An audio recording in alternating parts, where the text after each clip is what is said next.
방금 우리는 찬미가 559장 환난과 핍박 중에도라는 찬미가를 불렀습니다. 이 찬미가는 영국 성공회의 목사였다가 나중에 가톨릭 교회로 개종한 신부님이 작사한 거예요. 신부님이 작사했는데 그 배경이 되는 한 여자가 등장하는데 성 캐서린이라는 여자가 등장해요. 4세기경 사람이에요. 3세기 후반에 태어나서 4세기 초반에 젊은 나이로 18살에 죽었기 때문에 순교자인데, 그 여자를 가톨릭 교회뿐만 아니라 동방정교회뿐만 아니라 성공회뿐만 아니라 루터 교회도 존경을 하는 여자 성인이죠. 그래서 그 작사한 가사에서 개신교용 찬미가를 만들 때는 약간의 수정을 통해서 개신교인들이 부를 수 있게끔 했어요. 원래 뿌리가 개신교인이기 때문에 가톨릭 신도들도 부를 수 있고 개신교인도 부를 수 있는 찬미가 가사를 작사했다. 그의 이름은 프레데릭 페이버. 외국어로 된 찬미가가 한국어로 번역이 될 때는 당연히 가사가 바뀌죠. 제가 개신교인이었을 때는 환난과 핍박 중에도 성도는 신앙 지켰네 라고 불렀고, 재림교인이 되었을 때부터는 환난과 핍박 중에도 애통도 신앙 지켰네. 예전에 가톨릭교회 집회를 갔는데 이 찬미가를 부르는데 어떻게 부르냐면, 환난과 핍박 중에도 순교로 신앙 지켰네. 근데 이제 뭐 그 당시는 이런 구체적인 배경을 몰랐죠. 요즘에는 인터넷을 통해서 얼마든지 우리가 궁금증을 해결할 수가 있어요. 내가 많이 배워서 아는 게 아니고 그냥 이건 뭘까 해서 궁금증을 해결하기 위해서 인터넷을 뒤적거리는 거죠. 모르는 건 왜 모르냐면 궁금하지 않아서 모르는 거예요. 우리는 좀 천주교에 대한 반감을 가지고 있죠. 천주교인들이 많은 개신교인들을 죽였기 때문에 반감을 가지고 있는데, 이 찬미를 가톨릭 성당에서 부를 때 아니 자기들이 우리를 많이 죽였으면서 뭔 자기들이 순교를 신앙을 지켰다게? 라는 생각을 했었죠. 바울은 원래 박해자였습니다. 박해자가 마음의 변화를 입으니까 순교자로 바뀌는 거예요. 순교자가 마음이 바뀌면 박해자가 되는 거예요. 안식일 오전에는 학교 가고 안식일 오후에만 교회에 오는 그 교회 학교의 아이들한테 순교를 할 수 있냐고 설문을 했더니, 안식일 오전에는 학교를 한다니까요. 교회를 안 오고 세상 학교를 다니니까. 오후에만 오는 애들도 하는 말은 나는 예수 그리스도를 위해서 순교할 수 있다 라고 100이면 100명 다 대답을 해요. 대부분 사람들은 나는 예수 그리스도를 위해서 죽을 수 있다고 생각해요. 그 신앙이 기반이 가톨릭이 되었든 개신교가 되었든 재림교인이 되었든 다 그렇게 생각해요. 근데 순교를 할 수 있다는 사람이 어느 날 순교자를 내는 박해자가 되는 걸 우리는 봤잖아요. 역사적으로. 원래는 예수님을 위해서 죽겠습니다 라고 말했던 사람들이 예수님을 위해서 죽는 게 아니고 예수님을 위해서 다른 사람을 죽이는 사람이 되는 걸 우리는 역사적으로 봤단 말이에요. 가톨릭 신도들이 개신교 신자들을 불에 태워서 죽였어요. 그러니까 일행들은 제친매파 사람들을 물에 빠뜨려 죽였단 말이에요.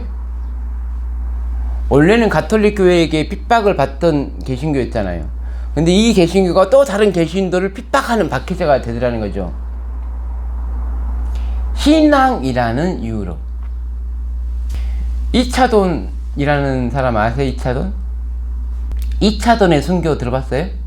우리나라 최초의 불교 순교자예요. 내가 불교를 위해서 죽었다 그럼 불교 순교자잖아요.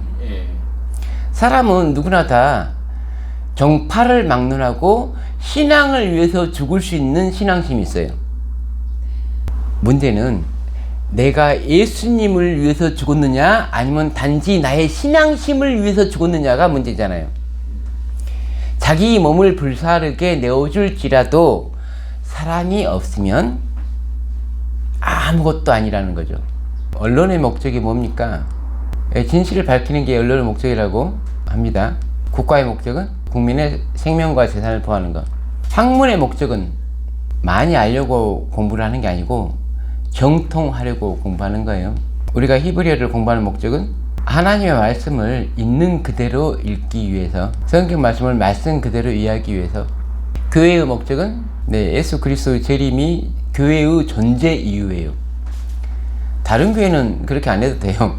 교회마다 존재 목적이 있는데 재림교회의 존재 목적은 무조건 예수 그리스도의 재림이에요. 재림교인이 가난한 사람을 도울 수가 있죠. 근데 가난한 사람을 돕는 것은 재림교회의 목적은 아니에요. 그래도 되는데 그걸 해야지 되는 건 목적은 아니라고. 교인 수를 늘리는 것이 재림교회의 목적이 아니라고요. 이런 사실들을 이해하지 못하면 우리는 핍박을 받아야 될 사람인데 오히려 핍박하는 사람이 될 수가 있어요. 가난한 자들은 항상 너희와 함께 있거니와 나는 항상 있지 아니하리라 하시니라. 그래서 가룟 유다처럼 예수 그리스도는 신경 안 쓰고 가난한 사람만 신경 쓰는 사람들이 있단 말이에요. 그 비싼 나드 한 옥합을 깨뜨려서 가난한 사람 도와주면은 외적으로는 정말 효율성 있죠. 효율성. 그만한 가치를 하는 거예요. 많은 사람이 굶주리면서 해방될 수 있잖아요. 근데 마리아는 그걸 소비를 해버렸단 말이에요. 소모를. 전혀 효율적이 못하죠. 근데 예수님은 그것이 더 가치 있다. 목적에 부합한다라고 생각하는 거예요. 근데 그 목적을 알아차리지 못하니까 야, 너 왜 그걸 허비해? 좀 있으면 핍박하겠죠. 예수님이 바로 앞에 있는데도 그렇게 말하는 사람이 예수님 없으면 마리아 곧 죽일 거 아니에요. 너 미쳤냐 굴고. 가치가 차이가 난단 말이에요. 생각이 차이가 난단 말이에요. 예수 그리스도의 재림이 목적인 사람하고 그냥 가난한 사람을 열심히 도와서 성도 수를 많이 늘리는 교회인의 목적에는 차이가 있단 말이에요. 사람의 창조의 목적은 이사야 43장 7절 내 이름으로 불려지는 모든 자 곧 내가 내 영광을 위하여 창조한 자를 오게 하라. 그를 내가 졌고 그를 내가 만들었느니라. 우리는 하나님의 영광을 위해서 창조되는데 그 말이 무엇인가? 나 여호와가 말하노라 너희는 나의 증인 나의 종으로 택함을 입었나니 이는 너희가 나를 알고 믿으며 내가 그인 줄 깨닫게 하려 함이라. 아들은 아버지의 영광이에요. 아들을 보면 아버지가 보여요. 야, 그 집 아버지 참 대단하다. 너 같은 훌륭한 아들을 낳았으니, 너같이 훌륭한 아들을 키웠으니, 너를 보니까 너네 아버지는 참 대단한 분 같아. 내가 하기에 따라서 우리 아버지가 욕을 먹든지 칭찬을 받든지 영광을 받든지 그렇지 않든지 천대를 받든지, 우리가 그냥 나 잘 먹고 잘 사는 건 우리의 목적이 아니라는 거죠. 우리가 사는 이유가, 사는 목적이 예수 그리스도를 증명하기 위해서 사는 거예요. 교회의 존재 목적도 마찬가지예요. 예수 그리스도를 증명하기 위해서 있는 거예요. 말씀으로. 지난주에 엘리야가 하사엘에게 기름 붓는 이유가 뭐예요? 하사엘에게 기름을 부은 목적이 뭐냐고요? 하사엘에게 기름을 부은 이유는 하사엘로 이스라엘을 심판하게 하려고 기름을 부었어요. 아람 왕이니까, 다른 나라 왕이니까. 왜 다른 나라 왕에게 기름 부어요? 다른 나라 왕에게 일을 시키려고. 어떤 일? 이스라엘을 심판하게 하는 일을 시키려고. 한 달란트 받은 사람이 한 달란트를 땅에 묻어두잖아요. 그러면 그걸로 끝나는데, 한 달란트 받아서 열심히 돈을 벌다 보니까 2달란트가 됐어요. 근데 2달란트에서 또 열심히 하니까 4달란트가 되는 거잖아요. 나는 1달란트밖에 받지 않았습니다 라고 하는 거는 진리를 땅에 묵혀두는 거라고요. 내가 진리로 말미암아 핍박을 받아야 되는데 진리를 연구 개발해서 2달란트, 4달란트로 늘리지 않고 있으면 그 1달란트가 그대로 있으면은 나는 그냥 진리를 영원히 깨달을 수가 없는 거고, 진리는 시간에 따라서 이렇게 계속 깨달음이 더해가야 되는데 그 상태로 머물러 있으면 한 달란트 받은 사람이 되어서 나는 핍박을 받을 수 없는 상태, 그러니까 진리를 남한테 설명할 수도 없고 진리를 깨달지도 못하는 그런 상태에 영원히 있을 수밖에 없어요. 시편 19편 7절에 여호와의 증거는 확실하여 우둔한 자를 지혜롭게 하며, 나는 미련해서 성경을 잘 못 깨달아요 하는 말은 이 성경 말씀을 이해를 못하는 거예요. 성경을 읽으면 우둔한 자가 지혜롭게 돼요. 성경이 왜 이렇게 기록됐지라고 생각하는 순간 우리의 두뇌는 개발이 돼요. 성령님이 우리와 함께 하세요. 교회를 다닌 지 몇 년, 몇십 년 됐는데도 머리가 멍청하다. 성경을 연구 안 해서 그래요. 처음부터 우리가 100개를 할 수는 없어요. 내가 한 개의 진리를 연구하고 그걸 깨달으면 또 2개의 진리를 연구하고 깨달으면 3개를 연구하고, 진리는 점진적인 거예요. 근데 몇 년을 듣고도 저다심판에 대해서 한번 말해주세요 하면 멍 해가지고 아무 말도 못해. 몇 년을 해도 하나의 말을 못하면은 10년, 20년을 해도 여전히 똑같이 하나의 말도 못하는 거예요. 나는 진리를 깨닫지도 못하고 진리로 말할 수도 없어요. 그런 사람이 어떻게 예수 그리스도와 함께 핍박을 받냐고요. 계시록 1장 9절, 나 요한은 너희 형제요 예수의 환난과 나라와 참음에 동참하는 자라. 우리는 어디에 동참해야 되냐면 예수의 나라에, 예수의 참음에, 예수의 환난에 동참해야 돼요. 환난과 핍박 중에도 성도는 순교로 신앙을 지켰잖아요. 예수성도는 신앙을 지켰잖아요. 근데 이렇게 자기 신앙을 지키기 위한 순교면 안 된다는 거죠. 이 환난이 예수의 환난, 예수님이 당한 환난이어야 된다는 거죠. 예수님이 자기 신앙 지키려고 환난 당했어요? 진리를 지키려고 환난 당했잖아요. 자기 신앙 지키려고 환난 당하는 사람도 있다는 거예요. 자기 신앙을 지키려고 환난을 당하는 사람은, 핍박을 당하는 사람은 언제 박해자로 바뀔지 모른다는 거죠. 내가 지금은 힘이 없어서 핍박과 환난을 받고 있지만 내가 힘이 생기면 나와 같지 않은 다른 사람을 핍박하고 박해하는 사람이 될 수도 있다는 거예요. 내 신앙을 위하는 게 아니고 진리를 위해서 핍박받고 환난에 동참하는 사람은 어떤 상황에서도 다른 사람을 박해하는 사람이 되지 않는다. 요한은 예수의 환난과 예수의 나라와 예수의 참음에 동참했습니다. 우리도 예수의 환난과 예수의 참음과 예수의 나라에 동참하고 있는가? 여기 참음은 헬라어로 히포모네, 인내라는 뜻이에요. 똑같은 단어가 계시록 14장 12절, 성도들의 인내, 성도들의 히포모네가 여기 있나니, 마지막 새천사 기별을 전하는 사람들이 가져야 될 인내를 말하고 있는 거예요. 이거는 요한계시록 1장 9절에서 말하는 그 인내, 곧 예수의 참음을 예수의 종인 우리도 가지고 있어야 되는 거예요. 예수의 환난에 우리도 동참해야 되는 거예요. 예수의 나라에 우리가 가야 되는 거예요. 나의 환난, 나의 참음이 아니에요. 자, 예수에 대한 믿음은 피스틴 이에소우. 이에소우는 소유격이에요. 그래서 예수의 믿음. 이거를 우리가 예수에 대한 믿음으로 번역해서 이해할 수는 있어요.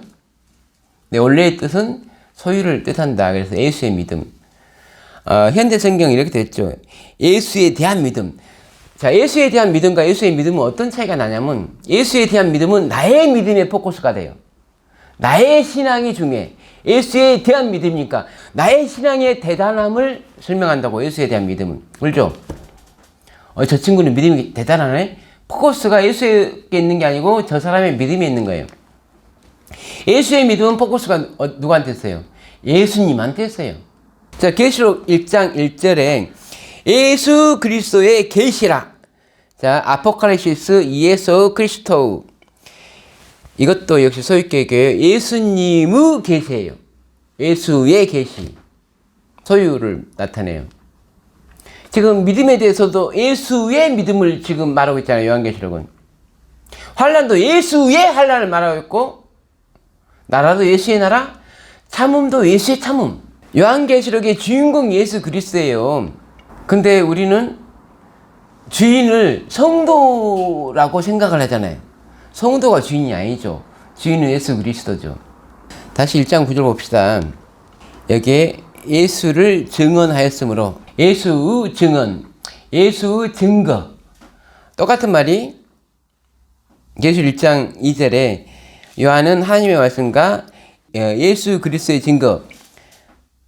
1장 9절에 다시 하나님의 말씀과 예수를 증언하였으므로 말미암아 반모라 하는 섬에 있었더니, 지금 과거에 요한은 기름가마에 빠졌다가 안 죽으니까 반모섬을 입었죠. 과거에 환란에 동참하고 참음에 동참하고 나라에 동참했죠. 현재에도 그런 상태고, 1장 9절에서 설명하고 있는 것은 내가 하나님의 말씀과 예수의 증거 때문에 그 박해를 받아서 여기 있습니다 라고 말하는 것도 있지만, 내가 지금부터 이 반모섬에서 하나님의 말씀과 예수의 증거에 대한 계시를 더 확실하게 받을 거예요. 그것 때문에 나는 여기 있습니다 그 말이에요. 두 가지로 번역할 수 있다고요. 두 가지로 생각할 수 있는데, 하나는 나는 박해를 받다 보니까 여기 있습니다. 나는 하나님의 말씀과 예수를 증언했기 때문에 여기 있습니다 라고 결과로 번역할 수도 있고, 나는 지금 현재 이 안식일에 예수 그리스도부터 계시를 받기 위해서 하나님의 말씀과 예수 그리스도의 증거를 받기 위해서 여기 있습니다 라는 말도 된단 말이에요. 왜냐하면 원문에는 그냥 디아라는 단어 하나만 나옵니다. 뭐 정확히 뜻을 말하자면 그냥 이것 때문에, 하나님의 말씀과 예수 그 증거 때문에. 그러니까 우리는 가령 요한이 기름가마에 빠졌다가 여기 왔다는 걸 모르는 사람의 입장에서는 현재나 미래적으로 번역할 수도 있겠죠. 히브리어적으로 생각할 때 이 사람 환난과 핍박은 완료형이 아니에요. 미완료형이죠. 옛날에도 핍박이 있었고 지금도 핍박이 있고 앞으로도 핍박이 있을 거예요. 요한계시록은 요한만 환난과 핍박과 참음과 나라에 동참하는 게 아니고 우리도 그럴 거라고 말하고 있죠. 그리고 요한부터 지금까지 살았던 모든 사람들, 요한 이전에 살았던 모든 사람들도 성도라면 환난과 나라와 참음에 동참하는 사람들이어야 된다. 다섯째 인을 떼실 때 내가 보니 하나님의 말씀과 그들이 가진 증거로 말미암아 죽임을 당한 영혼들이 제단 나라에 있어. 지금 먼저 죽은 많은 사람들은 다 말씀과 증거로 인하여 죽었고, 하나님의 나라, 예수의 나라, 예수의 환난, 예수의 참음에 동참하는 사람들이 구원을 받기 위해서는 동참자가 되어야 된다는 거죠. 예수님과 같은 경험을 해야 된다는 거예요. 진리를 아는 일에 있어서, 진리를 방어하는 일에 있어서 예수 그리스도가 가진 경험에 동참을 해야 된다는 거예요. 그렇지 않으면 우리는 핍박당하는 사람이 아니고 박해하는 사람이 될 가능성이 더 큽니다. 교회 다닌 지 몇십 년이 됐는데 진리를 몰라. 집에 가서 연습을 하기도 안 해. 일요일 법령이 내리면 상황이 바뀌어요. 막 성경 연구하라 그렇게 강요를 하는데, 왜 연구할까? 나는 여기 가만히 있으면 구원 받는데. 그렇게 절대 안 된다고요. 계시록 7장 4절 내게 인침을 받은 자의 수를 들이니 이스라엘 자손의 각 지파 중에서 인침을 받은 자들이 14만 4천이니, 마지막 6째 인을 뗀 후에 드디어 14만 4천이 등장합니다. 이 14만 4천과 허다한 무리는 시대적인 구분이에요. 역할의 구분. 근데 이걸 역할을 구분 안 하는 사람들이 많죠. 12지파가 해야 될 일과 레인이 해야 될 일을 하는데, 그냥 구원이 뭐 그런 게 있어, 그냥 구원은 다 받는 거지 라고 생각하는 사람이 많아요. 이후에 내가 보니 각 나라와 소속과 백성과 방 안에서 아무도 능히 셀 수 없는 큰 무리가 나와 흰 옷을 입고 손에 종려가지를 들고 보좌 앞과 어린 양 앞에 서서 큰 소리로 외치르되 구원하심이 보좌에 앉으신 우리 하나님과 어린 양에 있도다. 아니 모든 천사가 보좌와 장로들과 네 생물 주위에 서 있다가 보좌 앞에 엎드려 얼굴을 대고 하나님께 경배하여 이르되 아멘. 찬송과 영광과 제와 감사와 존귀와 권능과 힘이 우리 하나님께 쇠세트로 있을지어다. 아멘 하더라. 장로 중 하나가 응답하여 나에게 이르되 이 흰 옷 입은 자들이 누구며 또 어디서 왔느냐. 내가 말하기를 내 주여 당신이 아시나이다 하니 우라이어 우리말로 우라이어 스미스가 요한계시록 강의를 쓸 때는 여기 지금 장로가 물어본 사람들이 14만 4천이다. 실제로 허다한 무리가 묘사됐는데 그가 나에게 이르되 이는 큰 환난에서 나오는 자들인데 에서 말하는 큰 환난에서 나오는 사람들은 14만 4천이다. 허다한 무리가 아니다 라고 우라이어 스미스는 말하고 있죠. 다니엘서 12장 1절에는 개국 이래로 없었던 큰 환난에 대해서 말을 하고 있죠. 그래서 이것이 그 환난이다 라고 생각하는 거예요. 그러므로 그들이 하나님의 보좌 앞에 있고 또 그의 성전에서 밤낮 하나님을 섬김에 보좌에 앉으시니까 그들 위에 장막을 치시리니 그들이 다시는 줄이지도 아니하며 목마르지도 아니하고 해나 아무 뜨거운 기운에 상하지도 아니하리니. 그래서 이건 7장 중에 넷째 장으로 인해서 사람들이 다 불에 탈 때 감수적인 피해를 입는 거기 때문에 이건 13만 4천에 대한 기록이다 라고 좀 억지스럽게 주장을 했죠. 사람이 얘기했어요. 선입견이 있으면은 그 선입견을 맞추려고 말을 만들게 돼 있어요. 이 흰옷 입은 자들이 누구며 또 어디서 왔느냐 라고 했을 때 요한이 볼 때 이 사람들은 각 나라와 족속과 백성과 방언에서 나온 사람들이므로 요한이 모를 수가 없다. 그러므로 7장 초반에 14만 4천을 보여주지 않고 숫자만 말해줬기 때문에 이 계시적인 상황이 바뀐 상황에서 14만 4천을 보고 물은 질문이다. 문맥과는 전 이해가 안 가는 그런 억지적인 주장을 지금 하는 거잖아요. 억지로 14만 4천을 만들려고 하는 거잖아요. 요한은 지금 뭘 이해를 못하냐면 이 사람들이 각 나라와 백성과 족속과 방언에서 나온 줄은 안다고요. 나온 줄 아는데 장로가 이 사람들 어디서 왔어? 라고 물어볼 때 왜 말을 못하냐면 이 사람들이 왜 구원을 받았는지를 모르는 거예요. 이방인인 줄은 아는데 이방인 중에서 구원을 받는 사람이 있다는 걸 이해를 못하는 거예요. 그러면 이방인은 구원을 못 받냐? 아니죠. 이방인이 구원을 받을 수 있는 유일한 방법은 이방인이 구원을 받는 유일한 방법은 뭐예요? 요한이 알고 있는 이방인이 구원을 받을 수 있는 유일한 방법은 영적으로 이스라엘 사람이 되면 돼요. 이스라엘만이 하나님의 백성이잖아요. 근데 이스라엘 백성 중에 어떤 피해간 사람들이 떨어져 나가면 그 자리를 이방인들이 들어와서 메꿔요. 그러면 그들은 더 이상 이방인의 자격으로 구원받는 게 아니고 이스라엘 자손으로서 구원받는 거예요. 2000년 전부터 이런 영적 이스라엘 자손이란 말, 우리는 영적으로 우리는 이스라엘 자손이라고요. 그래서 7장 초반부에 말하는 14만 4천은 이스라엘 자손 중에서 나오는 거잖아요. 이스라엘 자손만 구원을 받는 게 사실인데, 형제들아 너희가 스스로 죄 있다면서 이 신비를 너희가 모르기를 내가 원하지 아니하노니 이 신비는 이방인의 충만한 수가 들어오기까지 이스라엘의 들에는 우둔하게 된 것이라. 그리하여 온 이스라엘이 구원을 받으리라. 구원은 이스라엘만 받는다고요. 근데 갑자기 이방인이 등장하잖아요.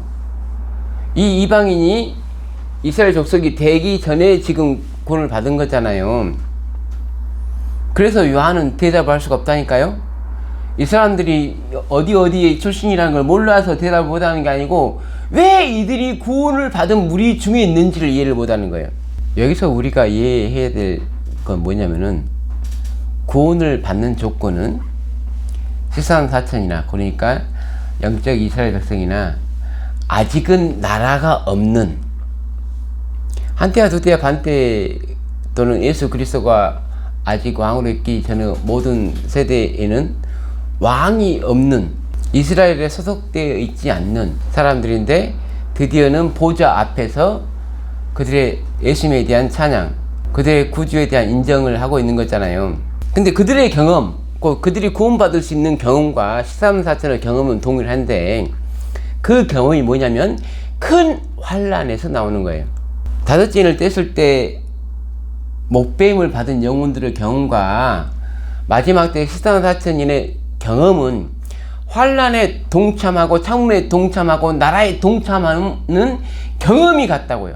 우리는 우리의 신앙이, 우리가 알고 있는 진리가 우리를 핍박할 수 있는 상태로 만들어 놔야 돼. 우리를.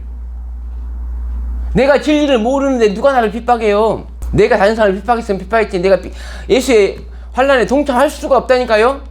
진리 때문에 예수님은 환난에 들어갔는데 우리는 진리가 없는데 어떻게 환난에 들어가냐고.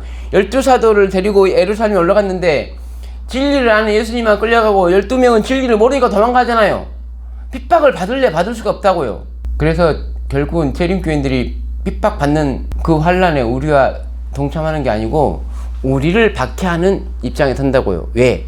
진리를 모르니까, 예수님을 모르니까, 예수의 믿음을 모르니까, 예수의 환난과 예수의 참을 모르니까. 요한계시록을 읽으면 읽을수록 예수님을 알아야지 정상이잖아요. 근데 요한계시록을 안다는 사람들이 예수님을 몰라. 계시록은 예수님을 보여주는 거라고. 예수님이 어떤 분인가를. 근데 환난에 동참하기 위해서 요한계시록을 연구하는 게 아니고 환난에서 벗어나려고 연구하시는 분들이 더 많다는 거죠.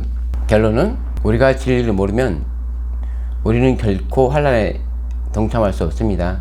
우리는 나름대로 저는 진짜 핍박 많이 받았어요. 신앙 때문에. 여러분 신앙 때문에 핍박받은 거지 예수의 믿음 때문에 핍박받은 게 아니라고요. 예수를 증명했기 때문에 핍박받은 게 아니라고요.